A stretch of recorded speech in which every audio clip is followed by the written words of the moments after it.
कृत्रिम महागाई निर्माण केली जाते. की तुम्ही जुना पिक्चर बघितला असेल ना, सुनील दत्त. अच्छा. ते शेतीवरचा काय ते पिक्चर मध्ये किंवा तुम्ही म्हणले त्या मेरे देश की धरती त्या पिक्चर मध्ये सुद्धा ती एक लाला दाखवलेला असतं. अच्छा. म्हणजे ते शेठजी तर ते काय करतो की गोदाम भरू धान्य साठवतो. अच्छा. आणि टंचाई निर्माण करतो. आणि टंचाई निर्माण झाली की महाग ह्याने विकतो. म्हणजे 40-50 वर्षापूर्वी जे पिक्चर मध्ये दृश्य दाखवत होते हा, ते दृश्य आज आपल्या देशात दिसते 50 वर्षापूर्वीच. मग आता हे काय करते माहिती का, स्टॉक करते ते स्टॉक, बरोबर. आणि त्या स्टॉक वरती कुठलाही प्रशासनाचा अधिकारी, जसं ईडीच्या माध्यमातून छापा मारतात का, तसं साठेमारी करणाऱ्यावरती छापा मारलेल्या बातम्या ऐकल्या तुम्ही? नाही ऐकल्या. मग हे काय करते, टंचाई निर्माण करते आणि चढ्या भावाने विकते. तुम्ही साखर जर बघितलं ना तर 8 दिवसामध्ये साखर, ठीक आहे ना, महागाई वाढली तर रुपयाने, 2 रुपयाने, 4 रुपयाने, 5 रुपयाने वाढते. एका दिवसात साखर 10-10, 20-20 रुपयाच्या एवढ्या मारतात. मागच्या आठवड्यात 45 झालेली साखर होती, 2 दिवसांनी लगेच ती 55 झाली. अच्छा. 55 झाल्यानंतर परवा दिवशी 65 वर गेली. आज बघितलं तर कोणी म्हणतं 70 झाली, कोणी म्हणतं 80 झाली. इतकं फास्ट महागाई ही वाढत नसते, ही साठेमारीची महागाई. मग हे सरकारचं काम आहे ना की ही महागाई कोण वाढवते. सरकार बघत नाही, त्याच्यावरती उत्तर देत नाही. एका विश्लेषकाने फार मस्त सांगितलं. तो काय म्हटला की ज्यावेळेस आपल्याकडे साखर कारखाने बंद होतात तर त्यावेळेस त्यांची आकडेवारी येते शासनाकडे, महामंडळाकडे, त्यांच्या साखर उद्योगाकडे, की ह्या वर्षी ह्या कारखान्याचं एवढं गाळप झालं आणि एवढी त्याची मॉलिसिसमध्ये साखर निर्माण झाली, बरोबर आहे का. आता साखर कारखाने बंद झालेले आता 4-5 महिने झाले ना. तुमच्याकडे किती साखर निर्माण झाली आणि आपल्याला साखर किती लागते हे सरकारला माहित नाही का? माहिती आहे ना. तर त्याच्या म्हणण्यानुसार त्याचं म्हणणं काय होतं की 320 मेगाटन साखर चं उत्पादन होतं आपल्याकडे, म्हणजे तेवढी लागते. आणि आता हे काय सांगतायत की नाही, म्हणले आपल्याकडे उत्पादन किती झालं, म्हणले 280 मेगाटन झालं, बरोबर. हे जे फरक आहे तुमच्याकडं, हा फरक तुम्हाला 4 महिन्यापूर्वी कळायला पाहिजे होता. म्हणजे आधी महागाई वाढते आणि नंतर हे उत्तर देत आहे की असं झालं नाही, आपल्याकडे उत्पादनच कमी झालं. म्हणजे हे काय करायला लागले की व्यापाऱ्यांच्या काळ्या बाजारावरती पांघरून घालायला लागले सरकार, बरोबर.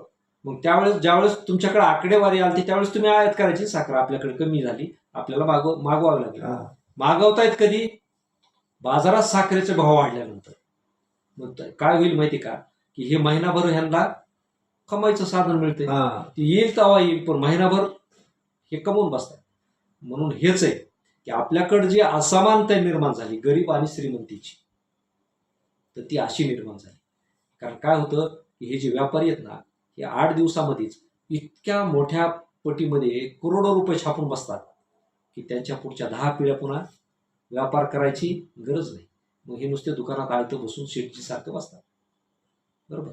म्हणून हे शेठजी, भटजी आणि लाटजीचं सरकार हे कधी बी गरीब माणसाच्या पिळवणुकीचं साधन बनतं, त्यांच्या मानगुटीवरती मोठा दबाव देतं. आणि दुसरी गोष्ट, अशा टंचाईमधून पुन्हा सर्वसामान्य माणूस वर येत नाही. की महागाई वाढल्यानंतर ती कधीच कमी येत नाही. तुम्ही बघा की 2014 पासून ज्या वस्तूंचे भाव वाढले ते कमी कधी झालेले बघितले तुम्ही? पेट्रोल वाढलं ती वाढलंच, पुन्हा कमी कधी येत नाही. आलं तर ते 8 आणि 4 आणि येणार. कोरोना नंतर खाद्यतेल वाढलं, 80 रुपये किलोवरचं तेल 140 झालं, 140चं 180 झालं रिफाईंड तेल. कमी झालं का पुन्हा? नाही, तिथून पुढंच. म्हणजे हे काय करायला लागले की फक्त व्यापाऱ्यांच्या फायद्यासाठी चालायला लागले सरकार, बरोबर. म्हणजे या देशामध्ये अलीकडे जर बघितलं तुम्ही तर देश चालतोय कोणासाठी? एक मोठ्या कंपन्या, कंत्राटदारासाठी. आणि निर्णय कोणाच्या हिताचे घेतले जात आहेत? मोठमोठ्या व्यापाऱ्यांच्या हिताचे. सर्वसामान्य माणसाच्या हिताचे निर्णय कुठे आहेत? आता ते राहुल गांधीचं छात्रों की गुंज नावाचा कार्यक्रम चालू आहे. विद्यार्थी प्रश्न मांडतायत ना तिथे येऊन की त्यांच्या शिक्षणाच्या अडचणी काय, बरोबर. मुलीवरती होणाऱ्या अत्याचाराचं उत्तर काय, त्यांना संरक्षण देण्याविषयी सरकारची भूमिका काय, ते पुन्हा आपले अभिजित दिपके खेड्यापाड्याने जाऊन जिल्हा परिषद शाळांची अवस्था काय झाली, त्या शाळा कशा पडायला झाल्या, त्या शाळेमध्ये विद्यार्थी आहेत का नाही, त्यांना सुविधा आहेत का नाही, त्यांना पोषण आहार मिळतोय की नाही, हे दाखवायला लागले. होय. मग ते देऊ नये म्हणून ह्यांनी काय केलं माहिती का, की आता ते शिक्षक लोक त्यांच्या अंगावर घातले जिल्हा परिषदचे. आता शिक्षक लोकांना भीती वाटते की आपले 10-5 विद्यार्थी दिसतात आहे, त्यात पुन्हा हे मीडियाच्या समोर आले तर आपले बदली होऊन जावं लागेल, नाही ते शाळा बंद पडणार, नाही तर आपलं ते दुसरीकडं स्थानांतर होईल. ह्या शंकेतून त्यांना भीती दाखवून त्यांच्यावरती FIR दाखल व्हायला लागली. काही ठिकाणी तर त्यांच्या कार्यकर्त्यांना गावामधून जे राजकीय पक्षांचे कार्यकर्ते आहेत ते त्यांना हाकलून द्यायला लागले. म्हणजे तुम्ही काय करायला लागले, शिक्षण हे कोणासाठी आहे, सर्वसामान्यांसाठी, गरिबासाठी. बरोबर. आता त्या शाळेमध्ये जर अपघात झाला तर पोरं कोणाचे मरणार आहेत, आपल्या सर्वसामान्य व्यक्तींचीच मरणार. आता मागच्याच 15 दिवसातली घटना आहे, त्या आदिवासीच्या 3 मुली 7 हा, सर्पदंशाने मारल्या त्या. त्यावेळेस गरिबाचे जीव गेले तर गेले, त्यांच्या हा. लेकराचे जीव गेले तर गेले, पण आपले काळे बाजार, आपल्या चुका कोणी दाखवायच्या पण नाहीत आणि समोर आणायच्या बी नाहीत, अशी वृत्तीचं हे सरकार हे करतं. तुम्ही जे म्हणले का नाही ते विषय, समजा आपला विषयांतर होतोय, पण तुम्ही जे म्हणले महागाईचं काय, फक्त साखर वाढली व आताशी, हा. तेल पाठीमागच वाढलं. काय हळूहळू काय होईल माहिती का, ह्या डाळी आहेत का नाही, डाळी वाढतील पुढच्या टप्प्यात. हा, हा. डाळी वाढल्या की तुमचे ज्वारी बाजरीचे भाव वाढतील. पण ते शेतकऱ्यांचे भाव वाढणार नाही, हा. ते भाव व्यापाऱ्यांचे वाढतील. बरं का, ते वाढल्यानंतर काय होईल माहिती का, जे मोलमजुरी करणारे लोक आहेत काय, ते एक टाइम जेवण करतील.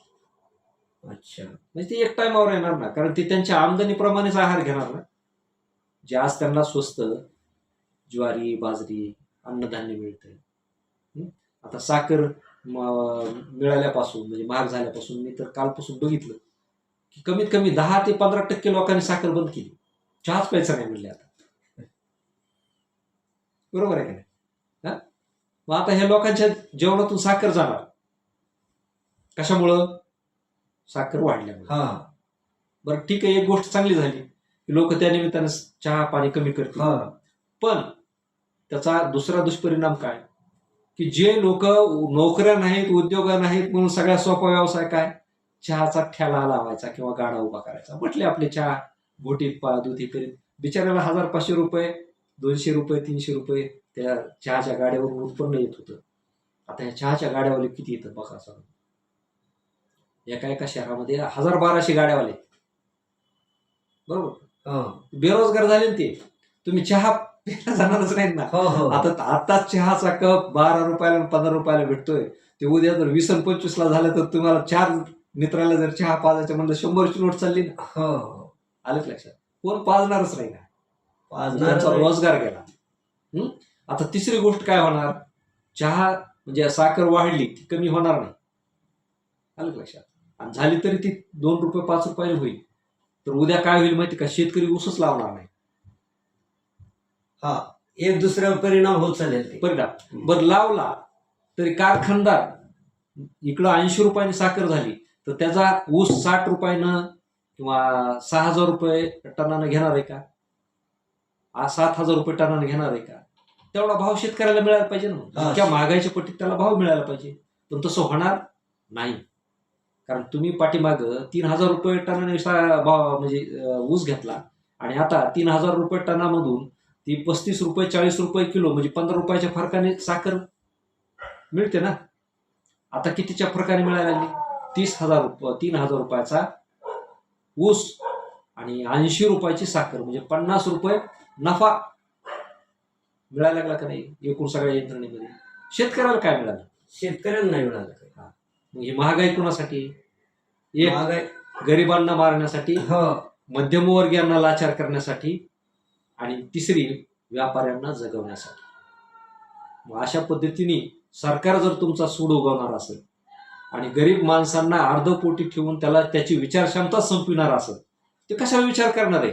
एक एक वस्तू जर महाग झाली तर ते म्हणजे काय आता आपले ऐपत नाही बाबा, आपण आपले पोरं काही नाही शिकलेले बरे, आपण त्याची फीस काय भरू शकत नाही, त्याला ट्युशन लावू शकत नाही. आपलं 4वी-5वी ज्या काही तुटपुंज्या मोडकळीस आलेल्या जिल्हा परिषदच्या शाळा चालतात आहे तिथपर्यंत शिकू आणि आपलं रोजगाराला लावून टाकू.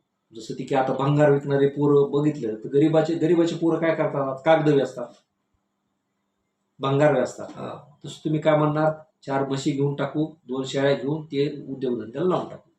40-50 वर्षापूर्वी तुमचे आई वडील असा विचार करीत होते, बस झालं आता लिहिता वाचण्यापुरतं शिकायला येते, चल आपल्या शेतात कामाला. म्हणजे त्या लोकांनी पुन्हा त्याच मार्गावर जावं हा. अशी परिस्थिती सरकार निर्माण करते. कशाच्या माध्यमातून? तुमचं शिक्षण नाकारून, हा हा तुमची महागाई वाढवून, बरोबर का? हे इथल्या देशातल्या सर्वसामान्य माणसाच्या विरोधात रचले जाणारे षड्यंत्र हे आहेत. महागाई हे सर्वात मोठं षड्यंत्र आहे की माणसाला म्हणजे रणांगणावरती हरविण्यापेक्षा त्याला त्याच्या प्रश्नाच्याद्वारे, त्याच्या कौटुंबिक प्रश्नाच्या आणि आर्थिक विटंबनेच्या द्वारे त्याला नामशेष करणं हे सगळ्यात मोठं शस्त्र आहे आजच्या काळात. आणि ते शस्त्र सरकार वापरायला लागले. त्याच्यामुळं महागाई वाढली ह्याच्यात नवल काहीच नाही. महागाई वाढली म्हणजे तुम्ही तुमच्या विरोधात आता सरकारनं मग काय ते ब्रह्मास्त्र काढले असं समजा. मग आता तुम्हाला लढायचंय का मारायचं हे लोकांनी ठरवावं ना. काय ते लोकांच्या हातात निर्णय, आता त्यांनी काय करायचं, आपल्या आयुष्यातून कोणाला वगळायचं आणि काय मागं टाकायचं हे त्यांनी ठरवायचं असं मला वाटतं.